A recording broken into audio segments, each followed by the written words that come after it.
নতুন হিজরি বছর উপলক্ষে পবিত্র কাবা শরীফের পুরনো গিলাফ বদলে নতুন গিলাফ পরানো হয়েছে।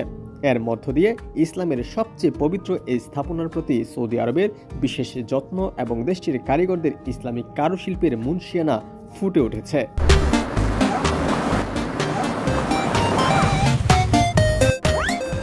মঙ্গলবার সৌদি প্রেস এজেন্সি জানিয়েছে, গিলাফ পরিবর্তন করা মসজিদুল হারামের অন্যতম প্রধান রীতি। মক্কার King Abdul Aziz Complex for the Holy Kaaba কিসওয়ায় দীর্ঘ কয়েক মাসের পরিশ্রমের পর এই গিলাফ তৈরির কাজ শেষ হয়।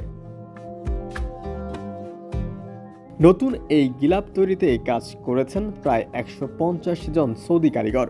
দীর্ঘ 11 মাস ধরে 47টি বিলাসবহুল কালো রেশমি কাপড়ের টুকরো দিয়ে এটি তৈরি করা হয়েছে। গিলাফে পবিত্র কুরআনের 30টি আয়াত খোদাই করা হয়েছে। এতে রূপালী সুতার উপর 24 ক্যারেট সোনার প্রলেপ ব্যবহার করা হয়েছে। পুরো গিলাফটির ওজন 1410 কেজি। কারিগরেরা কাবা ঘরের মিজাব, কোনা এবং অন্যান্য অংশে স্বর্ণের প্রলেপ দেওয়া সুতায় কারুকার্য করা পর্দা, হিজাম, সামাদিয়া, লণ্ঠন আকৃতির বিভিন্ন বস্তু এবং অলঙ্করণ বসিয়ে দেন। কাবার গিলাফ দেখতে একটি অখণ্ড কাপড়ের টুকরো মনে হলেও এটি আসলে অনেকগুলো বিশেষায়িত কাপড়ের সংমিশ্রণ। কাঠামো, উজ্জ্বলতা ও স্থায়িত্বের বিষয়টি মাথায় রেখে এতে বিভিন্ন ধরনের কাপড় ব্যবহার করা হয়েছে। গিলাফের প্রধান অংশটি তৈরি করা হয়েছে কালো রেশম দিয়ে। এটি গিলাফের বাহিরের আবরণ তৈরি করে এবং একে অনন্য রূপ দেয়।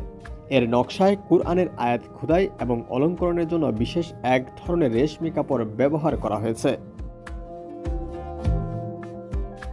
গিলাফটিকে টেকসই ও মজবুত করতে এর ভেতরে আস্তর হিসেবে ঘিয়ে রঙের সুতি কাপড় ব্যবহার করা হয়েছে। এছাড়া গিলাফের কাঠামোগত স্থিতিশীলতা বাড়ানোর জন্য এর বাড়তি অংশগুলোতে সাদা সুতি কাপড় দেওয়া হয়েছে। গিলাফের কিছু সাজসজ্জায় লাল রেশম ব্যবহার করা হয়েছে। কাবার দরজায় পর্দার পেছনের অংশে সবুজ রেশমি কাপড় ব্যবহার করা হয়েছে। এছাড়া কাবার ভেতরের অংশের আবরণের জন্য ব্যবহার করা হয়েছে সবুজ রেশমি কাপড়। সব মিলিয়ে একটি সূক্ষ্ম উৎপাদন প্রক্রিয়ার মাধ্যমে এসব উপকরণের সমন্বয়ে গিলাফটি তৈরি করা হয়েছে। এটি গিলাফ তৈরির নৈপথ্যে থাকা কারিগরদের অনন্য দক্ষতাকে ফুটিয়ে তুলেছে। ডেস্ক রিপোর্ট, সমকাল।